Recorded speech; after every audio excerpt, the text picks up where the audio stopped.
Some wounds run so deep that you get used to the pain.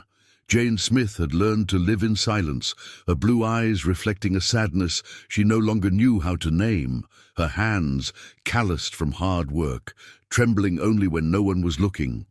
At 20, she already carried the weight of someone who lost their innocence too soon, caring for her ailing grandmother in a small house that smelled of medicine and longing, surviving on the scraps of a world that seemed to have forgotten she existed. In that rainy Thursday night, after the last guests had left the hotel and she was discreetly packing leftover buffet food into an old plastic container, Jane didn't expect a deep voice behind her to awaken something in her chest that she was sure had died with her parents. The man standing in the kitchen doorway didn't know he was about to discover the difference between having everything and having a reason to live, just as Jane didn't know that her tears of shame were, in fact, the first drops of a storm that would change both of them forever. Because sometimes love arrives disguised as humiliation, and the most devastating encounters always begin with the simplest question: "Can I take the leftovers, sir?" The rain hammered against the roof of the small makeshift kitchen when Jane Smith realized there was nothing left for dinner. Her soft blue eyes, usually full of hope, now reflected only the exhaustion of another day of non-stop work. At 20, she carried the burden of supporting her 75-year-old grandmother, Margaret, who had been bedridden for months with heart problems. The farm where she grew up, on the outskirts of Cape Cod, Massachusetts, had been sold to a large hospitality company from Florida. What was once her family's home for 3 generations would now be transformed into another luxury resort. Jane had only managed to secure a temporary job in the kitchen during the renovation, preparing high-packed lunches enough for the construction workers and occasionally serving at events for investors. On that Thursday night, after cleaning all the pots and organizing the kitchen, Jane looked at the leftover buffet food she had prepared for a business meeting. Pancakes, brownies, mini quiches, chicken fingers. Enough food to feed her grandmother for a week. Her stomach rumbled, reminding her that she had only eaten a bagel with cream cheese for breakfast. With trembling hands, she began to discreetly pack some leftovers into a plastic container when she heard footsteps approaching. "Excuse me." The deep, serious voice sent a chill down her spine. Jane turned slowly, still holding the container in her hands, and came face to face with the most handsome man she had ever seen. Tall, about 6 feet 1 inch, perfectly styled brown hair, an impeccable suit, and blue eyes that seemed capable of seeing into her soul. It was John Peterson, 33, the heir to the Peterson and Associates hotel chain, one of the largest hospitality companies in the country. I was just... Jane stammered, feeling her face burn with shame. John observed her for a long moment. He expected to find a thief, but what he saw was a young woman of striking natural beauty. Fair skin with delicate freckles, brown hair tied in a simple ponytail, wearing a chef's uniform that had seen better days. But it was her eyes that completely disarmed him, blue as the Atlantic Ocean, full of dignity, even in the embarrassing situation. Can I take the leftovers, sir?" she whispered, lowering her head. Something stirred in John's chest. In his years of commanding businesses, he had never felt that strange pang, a mix of guilt and curiosity. He should fire her on the spot, following company protocols. But there was something about this young woman that intrigued him. "What's your name?" he asked, contradicting his own rules. "Jane Smith, sir. My grandmother is sick, and I—" She paused, as if the words were too difficult to come out. "We don't have much to eat at home." John felt a tightness in his chest. He had grown up in a mansion in Malibu, California, where nothing was ever lacking.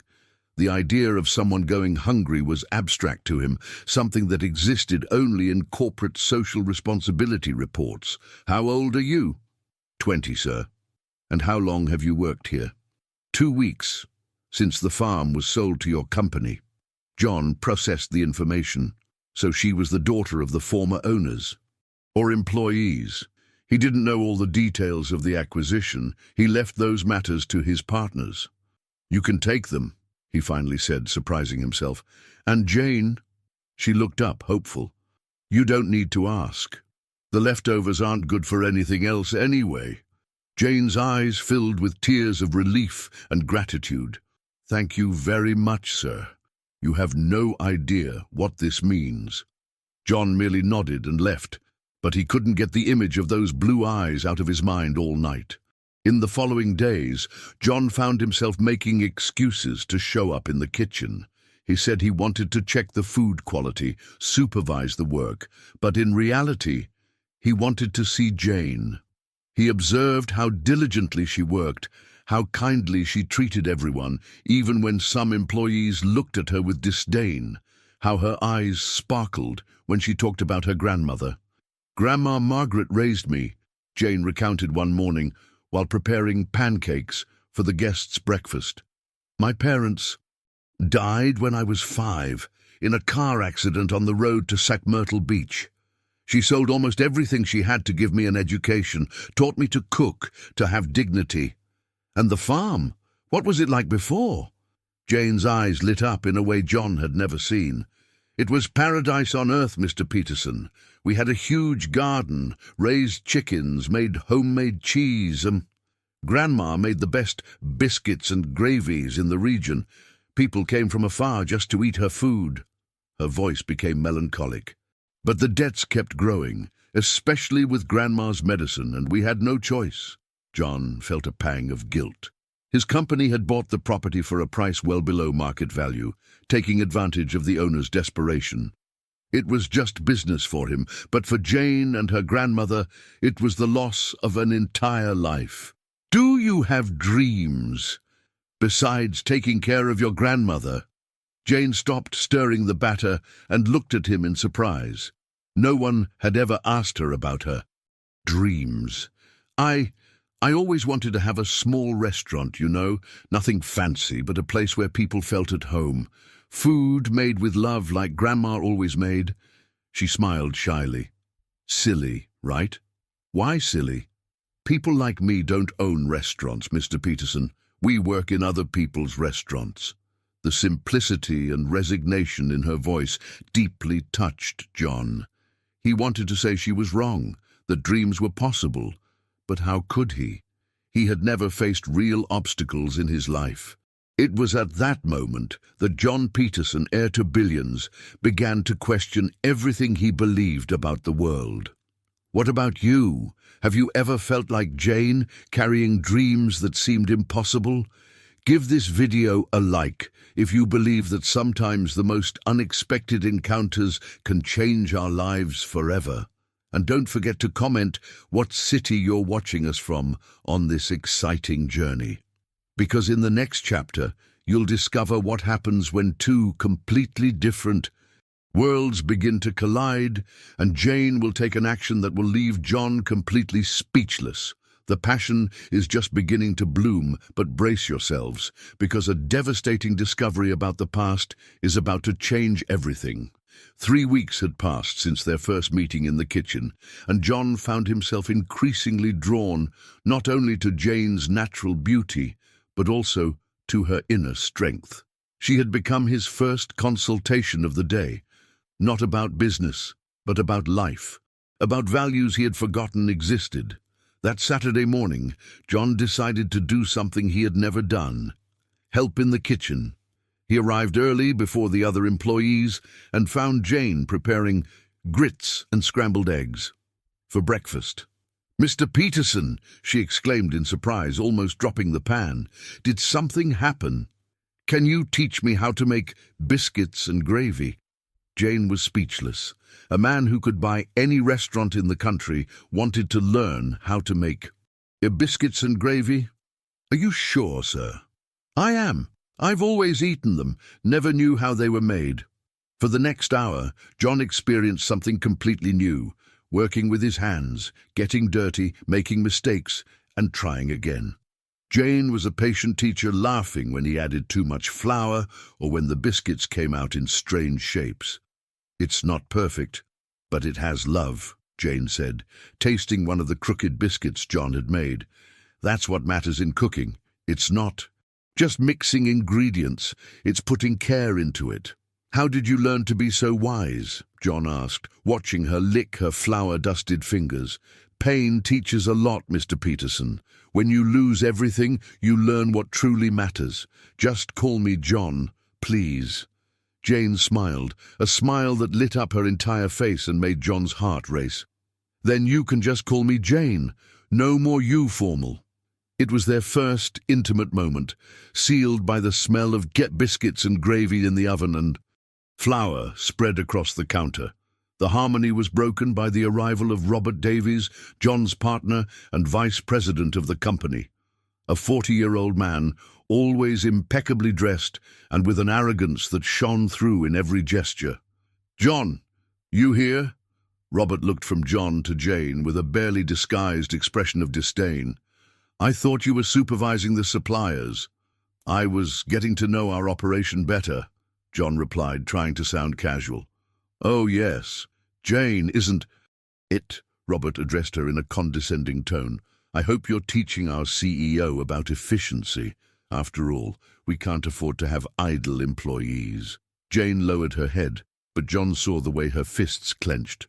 "Actually, Jane was showing me traditional Southern cooking techniques. It's important for us to understand the local culture to better serve our guests."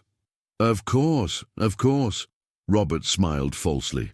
"Well, Jane, when you're done educating our CEO, can you start preparing lunch? We have investors arriving from New York City, and they expect quality."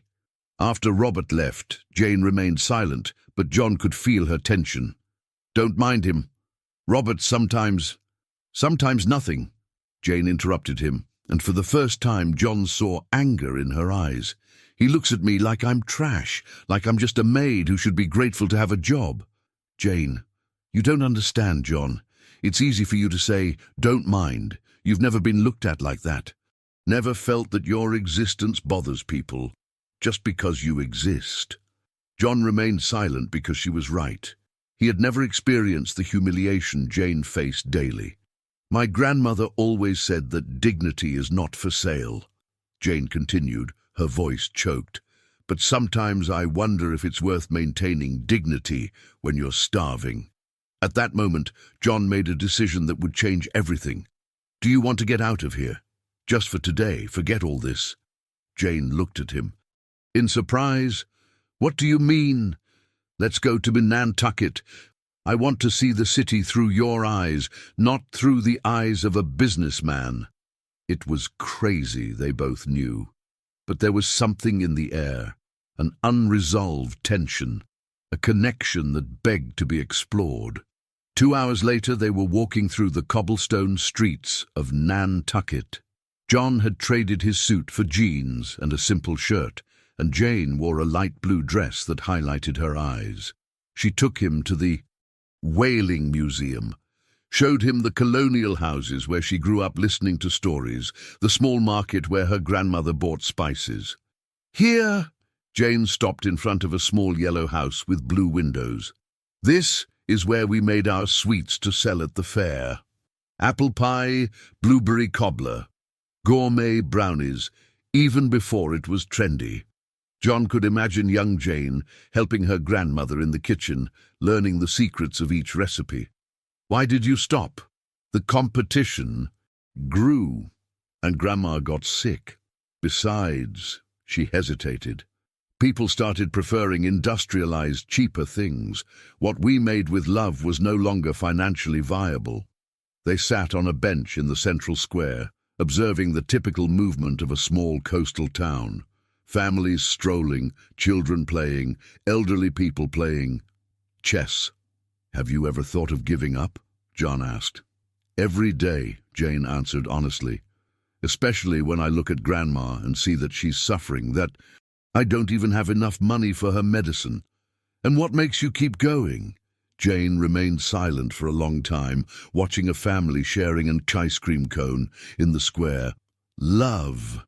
It sounds silly, but that's it. The love I feel for Grandma, the love she taught me to have for life, even when everything seems impossible. John felt something stir within his chest. In his 33 years, surrounded by wealth and opportunities, he had never experienced this kind of unconditional love that Jane described. "And you?" Jane turned to him. "What makes you get up in the morning?" The question caught him off guard. What made him get up?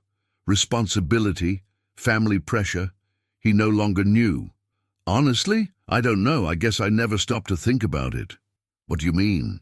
"My life has always been planned. Private school, business college, MBA abroad, taking over the company. There was never any room to question if that's what I wanted." "And was it?" John looked at Jane, at her, blue eyes full of genuine curiosity, and realized that no one had ever asked him that question. "No, I don't think so." They spent the rest of the afternoon talking, discovering each other. John told her about the pressure of carrying the family name, about how alone he felt even when surrounded by people. Jane talked about her fears, about the guilt of sometimes dreaming of a different life when her grandmother needed her so much.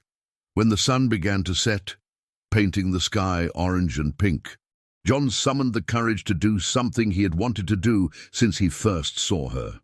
"Jane, can I ask you a question?" "Sure." Would you feel anything if I kissed you now?" Jane blushed but didn't look away. "I would, but I'd also feel scared." "Scared of what?" "Scared that this is just a whim of yours, scared that tomorrow you'll remember that I'm just the kitchen employee and you're you." John moved closer, gently cupping her face in his hands. "You're not just anything. Jane, you're the most real person I've ever met." The kiss was soft, full of tenderness and unspoken promises. When they parted, both knew that something had irrevocably changed between them. But neither John nor Jane imagined that, at that exact moment, Robert Davies was observing them from afar, taking photos with his phone and smiling sinisterly.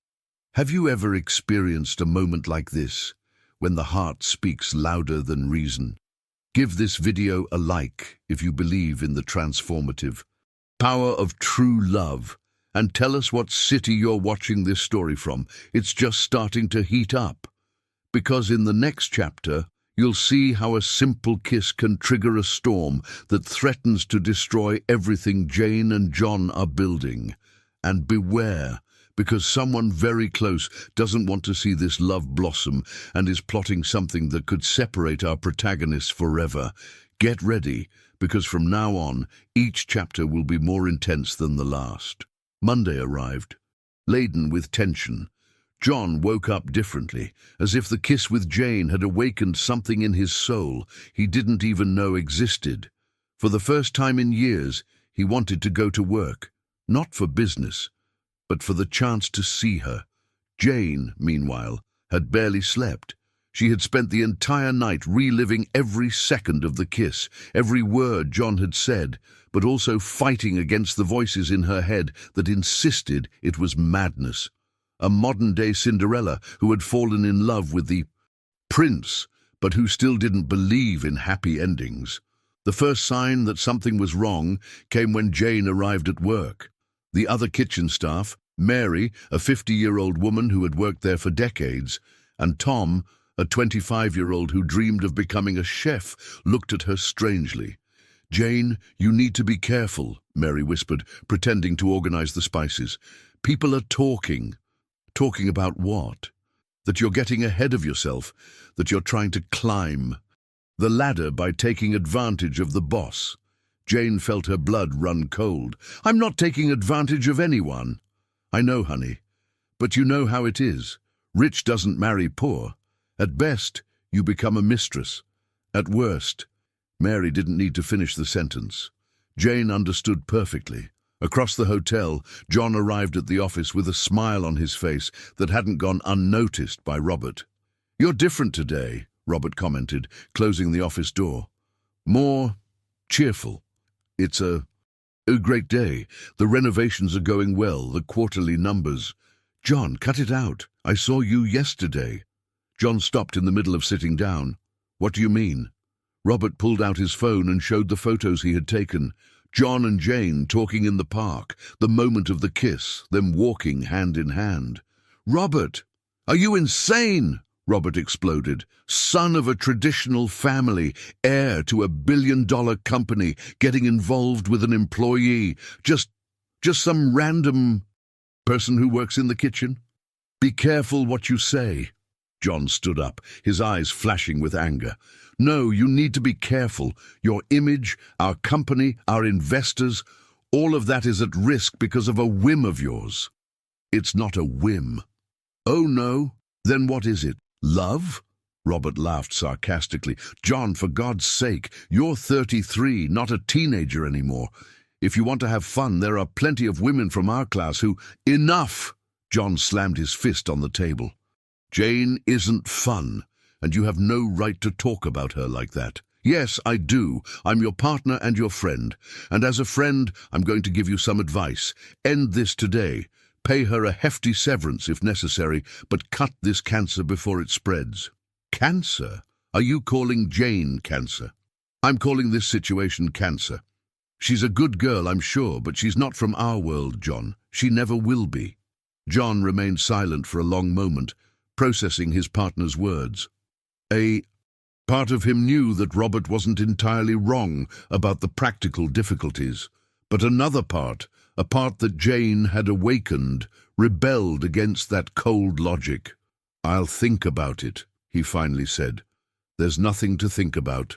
End this today, or I'll take matters into my own hands. The threat hung in the air like a sword.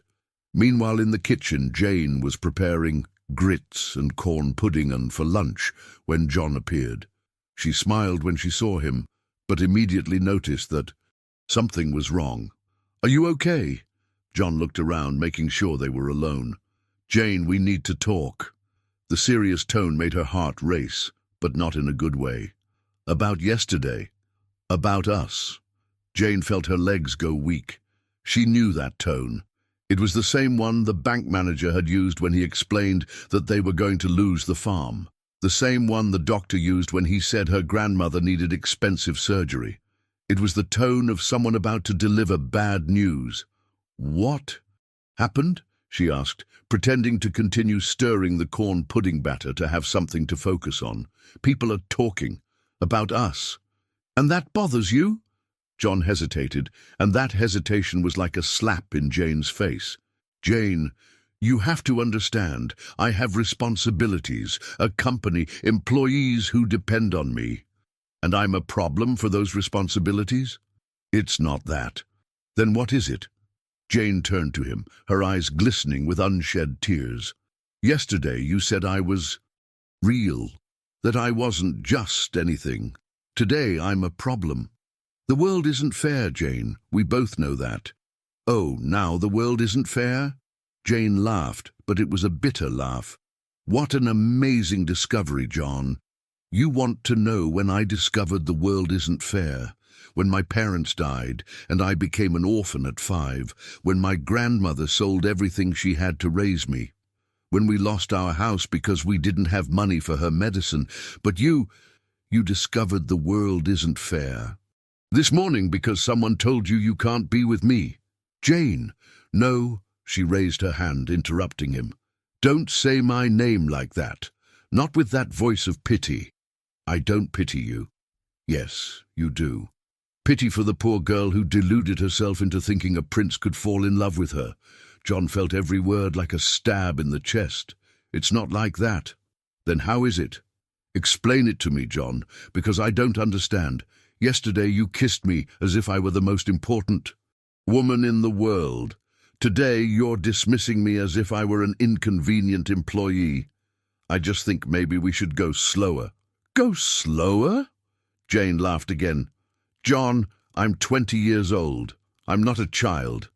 When you kissed me yesterday, You knew exactly what you were doing, and so did I. I knew I was falling in love with a man who isn't from my world, but I chose to take the risk because I thought you were willing to take it too. And I am. It's just that... Just what? Just that when... things get real, when you have to face people, you back down. John remained silent because she was right. You know what hurts most? Jane continued, tears finally streaming down her face. It's not you rejecting me. It's you rejecting me out of cowardice. If you had told me you don't feel anything for me, I would accept it. It would hurt, but I would accept it. But you do feel something, I know you do, and yet you're choosing the opinion of others. Jane, please, please. What? Please. Understand. Please don't cry. Please continue to be your obedient employee who accepts the crumbs you want to give. The kitchen door opened and Robert entered, interrupting the discussion. John, you've been here too long. We have the investor conference in half an hour.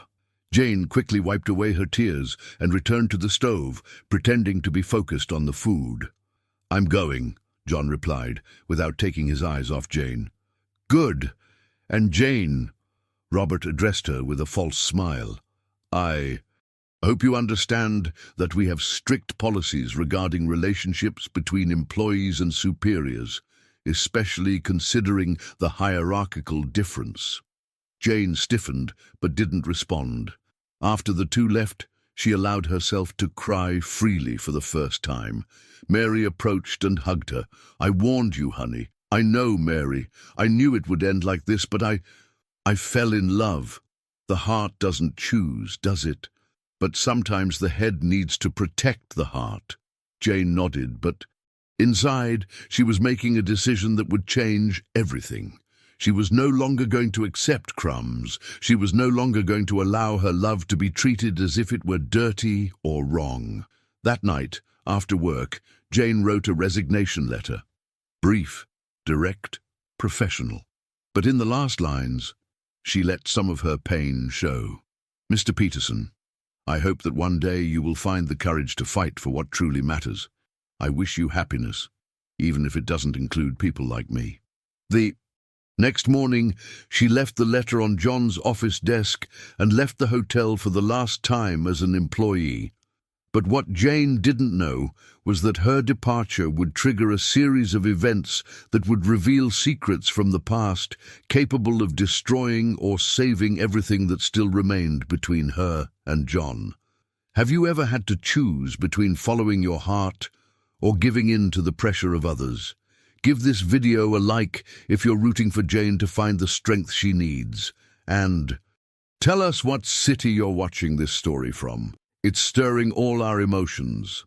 Because in the next chapter, you'll discover an explosive secret about John's family past that will completely change the way you see this story. And Jane, our dear Jane, will take such a courageous action that everyone will be left speechless.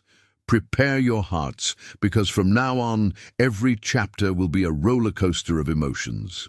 John found the resignation letter on his desk Tuesday morning. He read it. Once then again, and with each reading his chest tightened. Jane's words echoed in his mind. I hope that one day you will find the courage to fight for what truly matters. Courage. He had built a business empire, closed multi-million-dollar deals, faced economic crises, but he had never needed courage to love. And now he realized that this was the only courage that truly mattered. He decided to look for her immediately. He drove to the small house where Jane lived with her grandmother on the outskirts of Nantucket.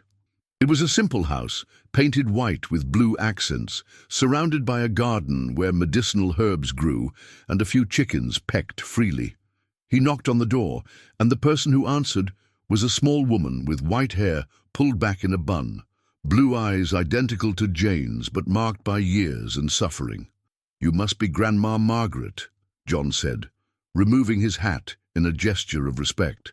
And you must be the young man who made my granddaughter cry all night, she replied without beating around the bush. John lowered his head, embarrassed. Can I speak with her? Jane isn't here. She left early to look for work in Boston. Boston? John felt panic set in. When will she be back? I don't know if she'll be back. She said there was nothing left for her here. Grandma Margaret studied John's face for a long moment, seeing the genuine anguish in his eyes. Come in, young man. We need to talk. The house inside was small but cozy. Well-maintained antique furniture, family photographs on the walls, the smell of medicinal herbs and freshly brewed coffee.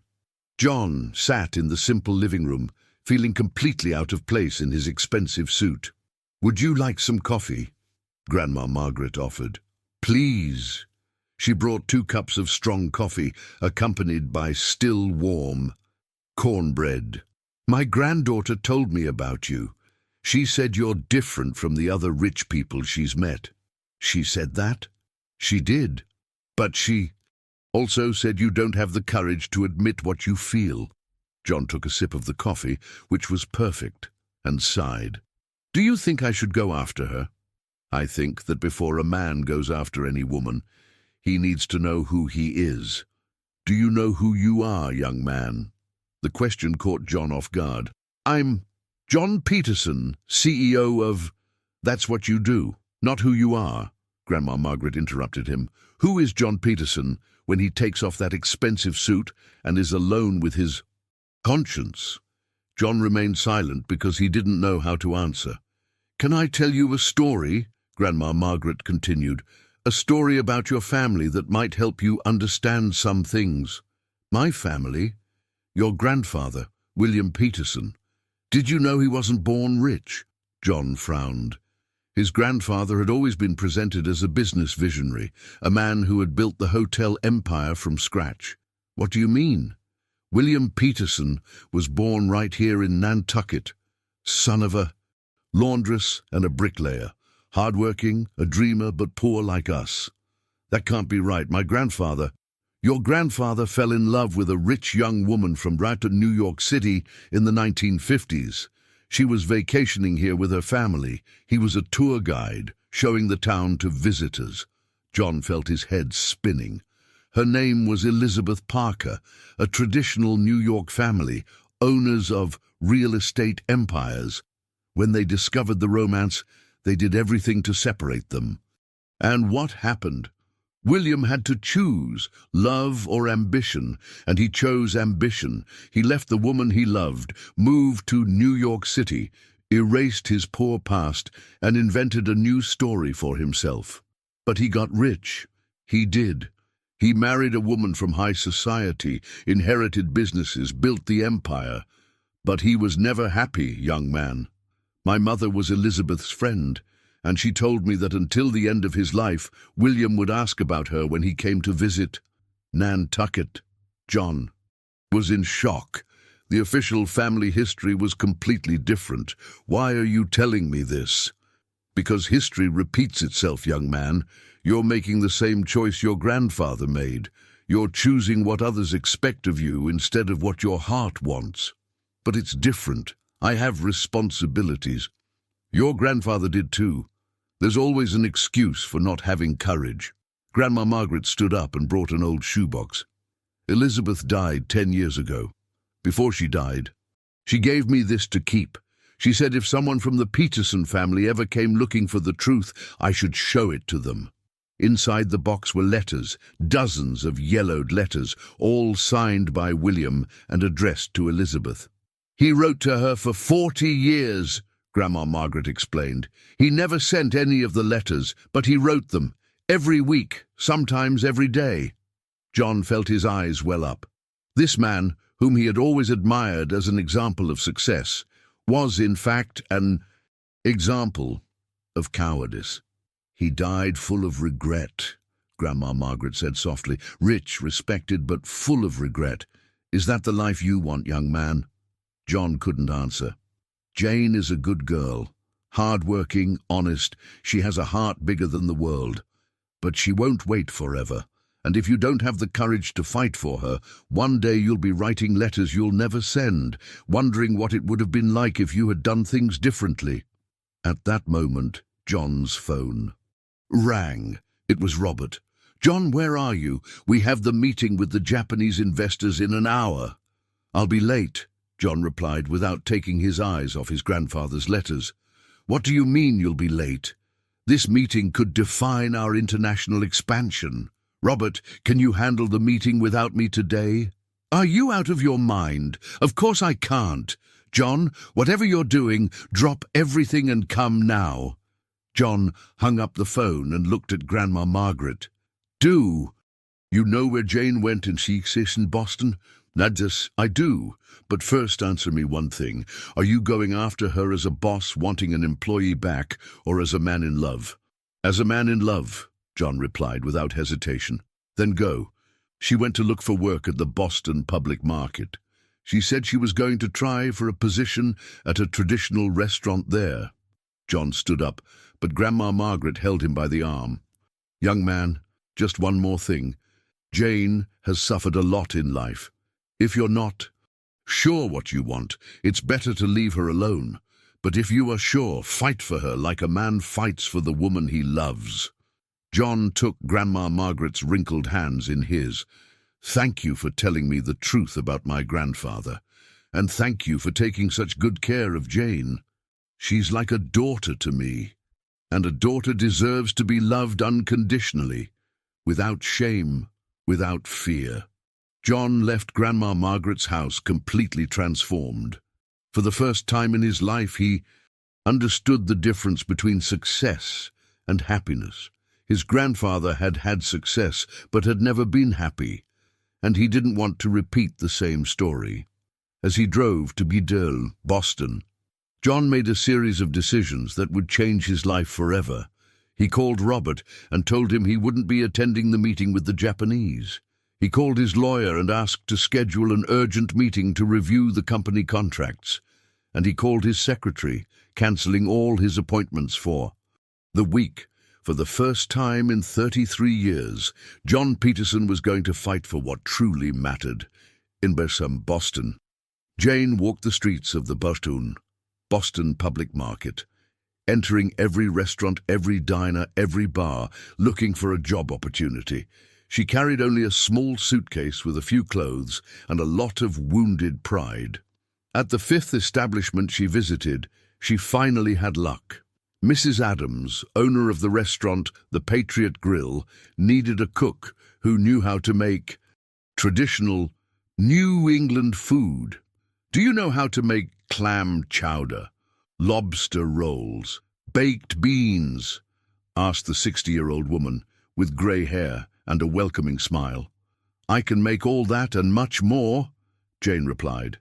"I learned from my grandmother, who is the best cook in Nantucket." "Nantucket? Wow, what a beautiful city. And why did you leave there?" Jane hesitated. How to explain that she had fallen in love with a man who hadn't had the courage to commit to the relationship? "I needed a change of scenery," she finally said. "I understand. Sometimes you need to step out of your comfort zone to grow. Can you start tomorrow?" Jane nodded, feeling a mix of relief and sadness. Relief at having found work, sadness at starting a new life far from everything she knew. But what Jane didn't know was that John was just a few blocks away, looking for her on every corner, in every restaurant, determined not to go home without saying what he should have said from day one. Do you believe in the power of destiny? Give this video a like if you're rooting for John to find Jane before it's too late. And tell us what city you're thrilled with this story that's stirring all our hearts. Because in the next chapter, the confrontation we've all been waiting for will finally happen. John will have to make the most important decision of his life, and Jane, our dear Jane, will show that a woman in love is capable of incredible things when she decides to fight for her own worth. And get ready, because the big secret that can unite or separate our protagonists forever is about to be revealed. John arrived at the Boston public market as the sun was setting. He had spent the entire day looking for Jane, entering dozens of establishments, showing her photo to merchants, asking if anyone had seen her. He was exhausted, his suit wrinkled and his hair disheveled. a version of himself he had never shown to the world. It was at the Harbour House restaurant that he finally got a clue. "Oh yes, a beautiful young woman, blue eyes, brown hair," said the owner, a 50-year-old man with a flour-dusted apron. "She was here this morning looking for work. We didn't have any openings, but she said she was going to try the Patriot Grill down the street." John's heart pounded. Finally, a concrete lead. The Patriot Grill was a small, cozy restaurant with rustic wooden tables and the unmistakable smell of New England food in the air. He pushed the door open and immediately saw her. Jane was behind the counter, wearing a white apron over a simple light blue dress, preparing apple pie for dessert. Her hair was tied in a low ponytail, and she was humming softly as she worked. It was the most beautiful image John had ever seen in his life. For a moment, he just stood there watching her. Jane hadn't noticed his presence yet, and he took the opportunity to admire the grace of her movements, the concentration on her face, the way her eyes shone even after everything that had happened. It was Mrs. Adams who noticed him first. "Good evening, young man. Would you like a table?" Jane looked up and almost dropped the bowl she was holding when she saw John standing at the entrance. For a second, their eyes met, and all the time and all the pain seemed to vanish. "John," she whispered, incredulous. "Hi, Jane." Mrs. Adams looked from one to the other, immediately sensing the tension in the air. "Do you two know each other?"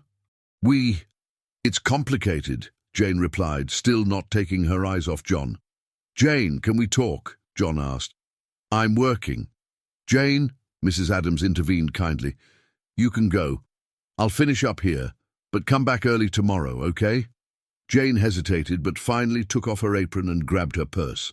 They left the restaurant in silence, walking side by side through the busy streets of downtown Boston, until they reached a small park lit by old lamp-posts. "How did you find me?" Jane finally asked. "Your grandmother gave me a tip, and then I looked all over the city." "Why?" John stopped walking and turned to her. "Because I need to tell you some things. About me, about my family, about why I was a coward." Jane crossed her arms in a defensive posture. "John, if you came here to—" "My grandfather was a coward," John interrupted her. "Exactly like me. He fell in love with a woman who wasn't from his social class, and when he had to choose between love and society's approval, he chose society." Jane looked at him, confused. "What does that have to do with us?" "It has everything to do with it. He spent his entire life regretting that choice. He wrote letters to her for 40 years, letters he never had the courage to send. He died rich, respected, but completely unhappy." John took Jane's hands, which initially resisted, but then allowed it. "I don't want to be like him, Jane. I don't want to spend the rest of my life wondering, what if? And what do you want?" "I want you. I want to wake up every day knowing I can look into your eyes. I want to build something real with you, no matter what others say." Jane felt her eyes fill with tears, but there was still hurt in her voice. "You said that before, John, and at the first sign of pressure, you backed down. I know, and I hate myself for it. But today, I made decisions that show I'm serious." "What decisions?" John took a deep breath. "I dismissed the Japanese investors. I cancelled all my appointments for the week, and I scheduled a meeting with my lawyer to review my stake in the company." Jane looked at him, surprised. "John, you can't throw your life away for me?" "I'm not throwing my life away. I'm saving it. For 33 years, I lived the life others expected me to live. I was never truly happy until I met you and your company, your partner, your family. The company will continue to exist with or without me dictating all the rules. Robert is a good administrator, even if he is. I'm prejudiced, and my family—" John smiled sadly. "My family will have to accept that I've finally grown up and learned to make my own choices." Jane pulled her hands away from his and began to pace back and forth in the park. "John, you don't understand. It's not just about us. I also have my dignity. I can't be with a man who was ashamed of me. I was never ashamed of you. I was afraid. Afraid of what? Afraid of not being enough for you. Jane stopped pacing and looked at him incredulous. What do you mean? Jane, you're the most integrated person I know. You work hard, take care of your grandmother, maintain your values even when everything is difficult. I'm just a rich man who never had to fight for anything in life. What can I offer someone like you? Are you serious? Completely serious. Jane approached him, and for the first time since they had reunited, her gaze was softer. John, you want to know what I saw in you? It wasn't the money. It wasn't the status. It was the way you looked at me as if I were important. It was the curiosity in your eyes when I talked about my life. It was the way you tried to learn how to make biscuits and gravy, as if it really mattered to you. It did. It does. Then why did you let others take that away from us? John lowered his head, ashamed. Because I'm weak. I spent my whole life trying to please everyone, and when I had to choose between pleasing others or fighting for you, I hesitated. And now I choose you. Every day I choose you. Jane remained silent for a long moment, fighting an internal battle between the love she felt and the fear of getting hurt again. John, I need you to understand one thing. I truly fell in love with you. It wasn't a whim. It wasn't fantasy. It was real love, the kind that hurts and transforms. And when you rejected me, I know I hurt you, and I'll carry that guilt forever. It's not about guilt. It's about trust. How can I trust that under the next pressure? You won't back down again? John thought for a moment, then pulled his phone from his pocket. What are you doing? Calling Robert. John, you don't have to. He had already dialed. The phone rang twice before Robert answered. John, thank God! Where are you? The Japanese were furious. They cancelled the deal, and the board is questioning your... Robert, John interrupted him. I need to tell you something. Go ahead, but be quick. We need to resolve this crisis. I'm in love with Jane. Smith, I'm going to publicly acknowledge my relationship with her, and if that's a problem for the company, you can count on my resignation tomorrow morning. There was silence on the other end of the line. You've gone completely insane, Robert finally said. No, Robert. For the first time in my life, I'm lucid. John, think about what you're doing. An emotional decision could destroy everything we've built. What we've built? You mean what my grandfather built after he destroyed his own? Happiness? I don't want that kind of success anymore, Robert. And what do you want? John looked at Jane, who was listening to the conversation with wide eyes. I want to be happy. I want to wake up every day next to the woman I love. I want to build something that has meaning, not just profit. You'll regret it. Maybe. But I'd rather regret trying than regret not having the courage. John hung up the phone and looked at Jane. There. Now the entire company board will know I'm in love with you. Tomorrow it should be in all the country's business newspapers. Jane was in shock. John, you didn't have to... Yes, I did. You said you needed to trust me. How can you trust if I don't show that I'm willing to put our love above everything else? Jane felt tears stream down her face, but this time they were tears of relief and hope. And now, what are we going to do? Now, we're going to Nantucket. I'm going to ask your grandmother's blessing officially. And then we're going to build our own story. What kind of story? John smiled, cupping her face in his hands. A story where love conquers fear. Where two people from different worlds create a new world, just for them. A story that begins with a kiss in a park, in a city I learned to love because you taught me to love it. And there, in the illuminated park of Boston, with the city's hustle and bustle around them, and an uncertain future ahead, John and Jane kissed again. But this time, it was different. It was The kiss of two people who had chosen to fight for their love no matter what. Are you feeling all this emotion? Give this video a like if you believe that true love always finds a way, and tell us what city you're rooting for this couple who has already won our hearts. Because now, the moment we've all been waiting for has arrived.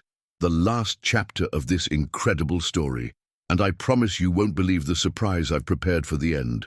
John and Jane will finally have their chance at happiness, but fate still has one last test in store for this love. Get your tissues ready, because what's coming will move you like never before. 6 months later. The Saturday morning in Nantucket dawned with the typical clear blue sky of New England and the smell of fresh coffee coming from the kitchen of the small yellow house with blue accents. Jane woke up early, as always, but this time with a smile on her face that hadn't faded for months. Beside her in bed, John was still asleep. His hair messy, his face relaxed, so different from the always impeccable executive she had known at the hotel. In recent months, he had completely transformed. He had grown a beard, wore jeans and simple t-shirts, and his hands were calloused from working the land. Jane got up quietly and went to the kitchen, where she found Grandma Margaret already awake, preparing cornbread. "Good morning, Grandma." "Good morning, my dear. Did you sleep well?" "Better than ever," Jane replied, hugging her grandmother. "And you?" "I'm just happy, child. It's been a long time since I've seen you so radiant." Grandma Margaret was right. Jane had blossomed in recent months in a way she herself hadn't imagined possible. It wasn't just because she was in love, but because she had found her place in the world, her purpose. John's decision to leave the company had caused a scandal in Wednesdays. New York item. High society, as expected.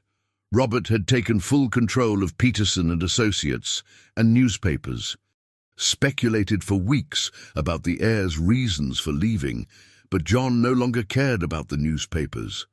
With the money from his sold share in the company, he and Jane had bought back her family's old farm, but not to turn it into a luxury hotel, to turn it into something much more special. Earth's Flavors was more than a restaurant. It was a gastronomic and cultural center that celebrated traditional New England cuisine, offered cooking classes for young people in the region, and had an organic garden that provided fresh ingredients not only for the restaurant, but for the entire community. Jane was the head chef, and her fame had spread quickly. Food bloggers from all over the country came to Nantucket to try her recipes, which combined family tradition with modern techniques she had learned by studying on weekends in Boston. John, in turn, had discovered a passion he didn't even know existed: sustainable agriculture. He managed the organic garden, studied permaculture techniques, and had become a reference in responsible rural tourism. "Is John awake?" Grandma Margaret asked. "Not yet. Yesterday he stayed up late reviewing the expansion projects." The success of the venture had exceeded all expectations. In 6 months, they already had a waiting list for the courses, the restaurant was always full, and they had received proposals to open branches in other historic coastal towns of Massachusetts. The sound of footsteps on the stairs announced John's arrival in the kitchen.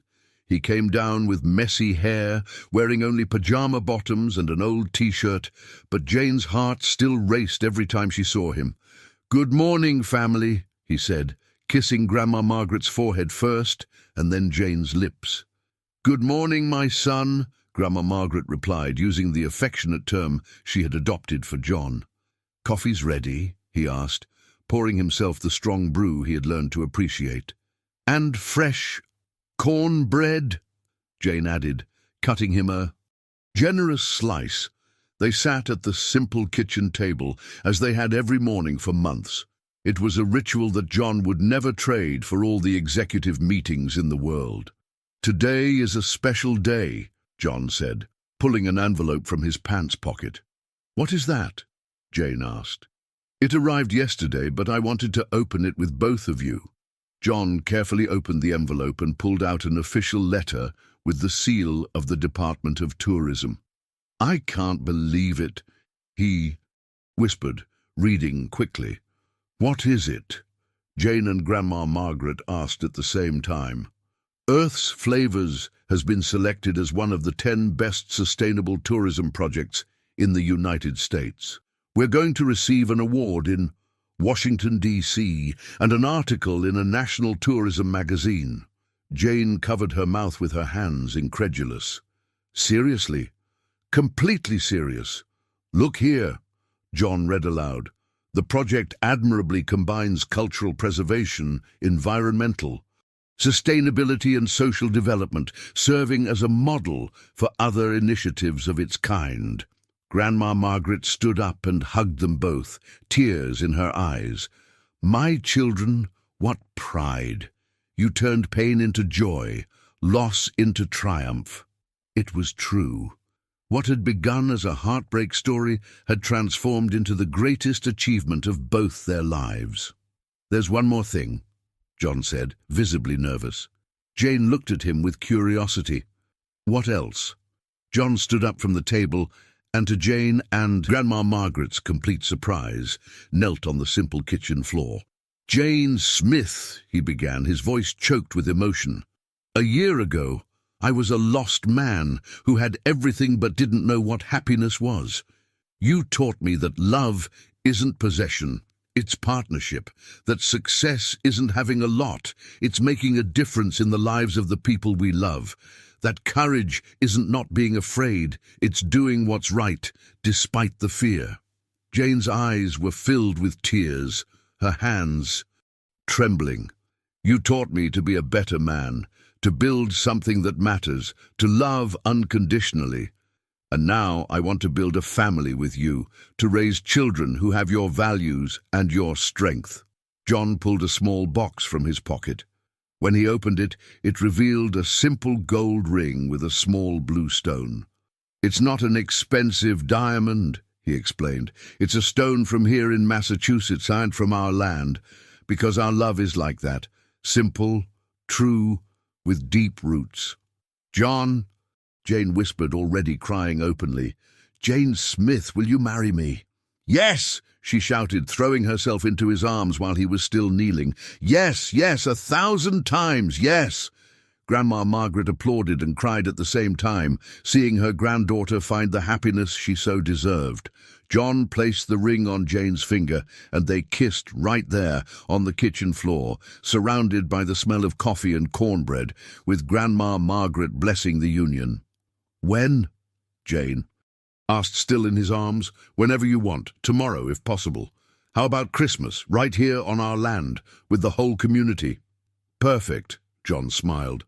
"A party that matches us, simple, true, full of love." 3 hours later, the news of the engagement had already spread throughout Nantucket. The Earth's Flavors staff organized a surprise party at the restaurant, complete with a barbecue, country music, and plenty of craft beer. Tom, Jane's old colleague from the hotel kitchen, had become an assistant chef at the restaurant and was beaming. "Jane, you deserve all the happiness in the world," he said, hugging his friend. "And John, man, you're the luckiest guy in all America." Mary, who now worked as the restaurant's general manager, couldn't stop crying with emotion. "I knew it would work out," she kept repeating to anyone who would listen. "From day one, I knew that love was different." The party lasted late into the night, with neighbors, employees, local suppliers, and even some tourists staying at the nearby inn, participating in the celebration. It was exactly the kind of celebration Jane had always dreamed of. Warm, genuine, full of people who truly cared. John watched everything with a smile on his face that he couldn't contain. A year ago, his parties were formal events in luxurious ballrooms, with people he barely knew talking about business. Here, in his new reality, he was surrounded by people who had become family, celebrating not just the engagement, but a new way of living. In the middle of the party, Robert unexpectedly appeared. John saw him first and tensed, not knowing what reaction to expect from his former partner. "Robert," What are you doing here?" "I came to see with my own eyes," Robert replied, looking around. "I wanted to understand what made you trade all this for—" He gestured toward the simple party. "All that. And? Do you understand?" Robert watched Jane talking animatedly with a group of older townswomen, teaching them a recipe for the apple pie. He watched John greet everyone by name, learn their stories, truly become a part of that community. "Man," Robert finally said, "I came here ready to call you crazy, but looking at you now, it's been months since I've seen you so happy. In fact, I don't think I've ever seen you truly happy." John smiled. "I've never seen myself like this either. Don't you miss it? The power, the status, the big deals? Robert, I'll tell you something. Last month we made the biggest profit in Earth's Flavors history. Do you know how much it was?" "How much?" $35,000. Net. Robert looked astonished. "John, that's what you earned in one morning at the company." "Yeah, but do you know the difference? Every single one of those $35,000 was earned doing something I love, next to the woman I love, creating jobs for people I genuinely care about. When I was making millions at the company, I went to sleep worried, woke up stressed, and at the end of the day I didn't know why I was doing any of it." Robert remained silent, processing his friend's words. "And you, Robert? Are you happy?" The question caught Robert off guard. I'm successful. I didn't ask if you're successful. I asked if you're happy." Robert couldn't answer, and that silent answer said everything. "Are you staying for the wedding?" John offered. "It's going to be right here, at Christmas." "Thanks for the invite, but I don't think it would be appropriate. Because of Jane." "Because of me," Robert answered honestly. "I was prejudiced, disrespectful to her. I don't deserve to be at your wedding party." John put his hand on his former partner's shoulder. "People change, Robert. I changed. You can too. Maybe. But it's not time yet." Robert said goodbye and left, leaving John thoughtful. He hoped that one day his friend would find his own version of happiness. The party continued until the early hours, and when everyone had left, John, Jane, and Grandma Margaret were left alone in the restaurant kitchen, clearing the last dishes and glasses. "What an amazing day," Jane sighed, tired but radiant. "The best of my life," John agreed. "No, my son," Grandma Margaret intervened with a mischievous smile. "The best day of your life will be when you have your first child." Jane blushed, but John laughed. "Grandma Margaret, you don't waste any time." "At my age, I can't waste time. I want to meet my great-grandchildren." They laughed together, and at that moment John fully understood what he had gained. It wasn't just Jane. It was a family, a community, a purpose. 3 months later, on a sunny December morning, Jane woke up feeling strangely nauseous. At first, she thought it was something she had eaten, but when the nausea persisted for a week, Grandma Margaret suggested she take a test. "John," Jane called him, still holding the pregnancy test in her hand, barely believing the result. "What is it, love?" he replied from the backyard, where he was watering the garden. "Can you come here, please?" John entered the house and found Jane sitting on the bed, with tears in her eyes and a huge smile on her face. "Jane, are you okay?" "More than okay," she said, showing him the test. "I'm pregnant." John stood still for a second, processing the information, then exploded with joy. "Seriously, seriously!" he shouted, picking Jane up and spinning her around the house. "John, put me down. It'll be bad for the baby." Sorry. He gently placed her back on the bed. I'm going to be a dad?" "You're going to be the best dad in the world," Jane said, kissing him tenderly. Grandma Margaret appeared at the bedroom door, drawn by the noise. "What's going on here?" "Grandma," Jane announced, her eyes sparkling. "You're going to be a great-grandmother." The 77-year-old woman sat heavily in the chair next to the bed, placing her hand on her chest. "Oh, my goodness. Oh, my goodness. Grandma Margaret, are you okay?" John worried. "I'm more than okay, my son. I'm fulfilled. I'm going to meet the fourth generation of our family." The three of them hugged, crying with joy, already planning what life with the baby would be like. The wedding, which would happen in 2 weeks, gained an even more special meaning. It was not just the union of two people, but the official beginning of a new family. On the eve of the wedding, Jane was in the kitchen of the house, preparing some sweets for the next day's party, when she found a letter on the table. It was addressed to her, in John's handwriting. "My dearest Jane, tomorrow will be the most important day of our lives. I wanted to write a few words for you to understand what everything we've experienced so far means to me. You saved me, not from some physical danger, but from an empty life without real purpose. You taught me that wealth is not in the bank, but in the heart. You taught me that success is not impressing others, but making a difference in the lives of the people we love. Our child will grow up surrounded by true love, in a home where values matter more than appearances. They will learn through your example that dignity is not negotiable and that honest work is worth more than any inheritance. I promise to be the husband you deserve and the father our child will need. I promise to fight every day to be happy, to protect our family, and to honor the love we have built. I love you more than words can express. Forever yours, John." Jane finished reading the letter with tears of emotion streaming down her face. At that moment she knew with absolute certainty that she had made the right decision by giving love a second chance. The wedding day dawned perfect, blue sky without a cloud, pleasant temperature, and all of Nantucket decorated for the party. The ceremony took place at the Old North Church, the same one where Jane had prayed since childhood.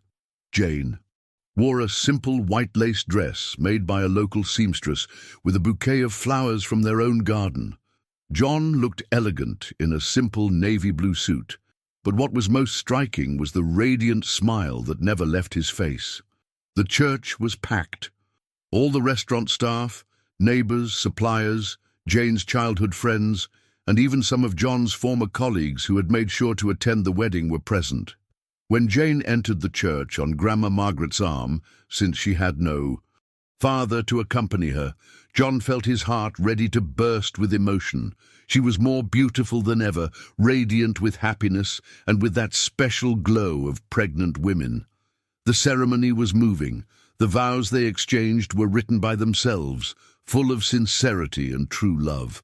"Jane," John said, holding her hands before the altar, "you taught me that true love is not about finding the perfect person, but about perfectly loving the person we find. I promise to love your qualities and your flaws, to be by your side in good times and bad, and to build with you a family based on respect, partnership, and unconditional love." "John," Jane replied, her voice choked, "you showed me that I deserved to be loved unconditionally, that my dreams were valid, and that two people can truly create a better world together. I promise to be your faithful companion, your greatest encourager, and to raise our children to be good, hard-working people, full of love." When the priest declared them husband and wife, the church erupted in applause. The kiss was long, passionate, sealing not only the legal union, but the commitment of two souls who had found their other half. The party took place at Earth's Flavors itself. Tables were set up outdoors, in the garden John had helped cultivate, under yellow lights strung between the trees. The menu was entirely prepared by the restaurant staff. Pulled pork, smoked brisket, mac and cheese, collard greens, cornbread, and typical American desserts. The party lasted until dawn. There was live music with a local band, traditional folk dances, and many stories told by the guests about the couple. The most emotional moment was when Grandma Margaret asked to speak. "Everyone," she said, leaning on John and Jane, "I want to thank God for letting me live long enough to see this day. Jane is like a daughter to me, and John has become the son I never had. Seeing them so happy Building a family is the greatest joy of my life. There wasn't a dry eye at the party. When the guests finally left, John and Jane were left alone in the restaurant kitchen, clearing the last dishes and glasses. "What an incredible day," Jane sighed, tired but radiant. "The best of my life," John agreed. "No, my son," Grandma Margaret interjected with a mischievous smile. "The best day of your life will be when you have your first child." Jane blushed, but John laughed. "Grandma Margaret, you don't waste any time." "At my age, I can't waste time. I want to meet my great-grandchildren." They laughed together, and at that moment John fully understood what he had gained. It wasn't just Jane, it was a family, a community, a purpose. 2 years later, Earth's Flavors had become a national reference in sustainable gastronomic tourism. John and Jane had opened a second unit in Martha's Vineyard and were planning a third in Block Island. Jane had given birth to a beautiful baby girl with blue eyes like her parents, whom they had named Elizabeth, in honor of the woman John's grandfather had loved and lost due to lack of courage. John had discovered that being a father was even better than he had imagined. He spent hours singing to his daughter, teaching her about the plants in the garden, dreaming of the future he would build for her. Grandma Margaret, at 77, was more energetic than ever, helping to care for her great-granddaughter and being the proud matriarch of a family that grew in love and unity. On a Sunday afternoon, while Jane was nursing Elizabeth on the porch of the house and John was preparing a tea of herbs from the garden, an unexpected letter arrived. It was from Robert. "John and Jane, I hope you are well and that little Elizabeth is growing up healthy. I'm writing this letter to apologize. Apologies for the prejudices, for the lack of vision, for having tried to separate you. In the last 2 years, I have observed your success from afar, not only professionally, but as people. I saw the press articles, followed the growth of Earth's Flavors, and especially I saw photos of you being genuinely happy. This made me reflect on my own life. I am 42 years old, with a lot of money, a lot of status. But when I come home at night, no one is waiting for me. I don't have a partner who looks at me the way Jane looks at you, John. I don't have a real family. I decided to make some changes. I sold my share in the company and am planning a social project in professional education for underprivileged youth. I don't know if it will work out, but for the first time in years, I'm doing something because I believe in it, not just for profit. You were my inspiration.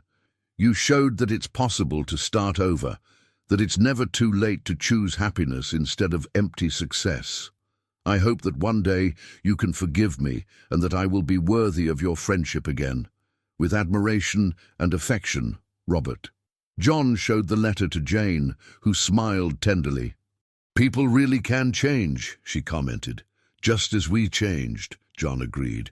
"What do you think about inviting him to Elizabeth's baptism?" "I think it's a great idea. Everyone deserves a second chance in love and in life."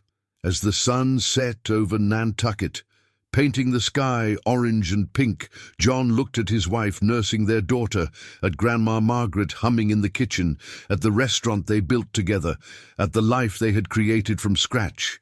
He remembered the night he found Jane in the kitchen taking leftover food. Who would have imagined that moment of humiliation would turn into the most beautiful love story he had ever lived? "What are you thinking about?" Jane asked, noticing his contemplative gaze. "I'm thinking that sometimes leftovers turn into the best meals of our lives." Jane smiled, understanding the metaphor perfectly. "I love you, John Peterson. I love you, Jane Peterson. Forever." And there, surrounded by the love they built together, they knew that some stories really do have happy endings, especially those written with courage, dedication, and a lot of love. Are you feeling all this emotion? Give this video a like if this story moved you as much as it moved us. Now I want to know, what city are you watching this story from? Comment below. It's incredible how people from all over the United States connect through love stories like this. And if you've made it this far, it means you love romantic stories full of emotion. Subscribe to the channel because we have many more incredible stories like this coming your way. How about suggesting the next theme? Do you want a story about love in old age? Romance between people from different social classes? Second chances in love after a great loss? Love story during a pandemic? Leave your suggestion in the comments. The next story might be based on your idea. Attention! And now for the big surprise we promised throughout the story. This story was inspired by real cases of people who had the courage to give up everything for love and are now living happily in small towns across the United States. There are entrepreneurs who became organic farmers, executives who opened rural inns, lawyers who became chefs. Love really can transform lives when we have the courage to follow our hearts. If you know any real stories similar to this, or if you yourself have gone through a life transformation for love, tell us in the comments. We love knowing that our stories touch on your real experiences. Thank you very much for following Leftovers of the Heart to the end. Until the next story, and remember, true love is always worth it.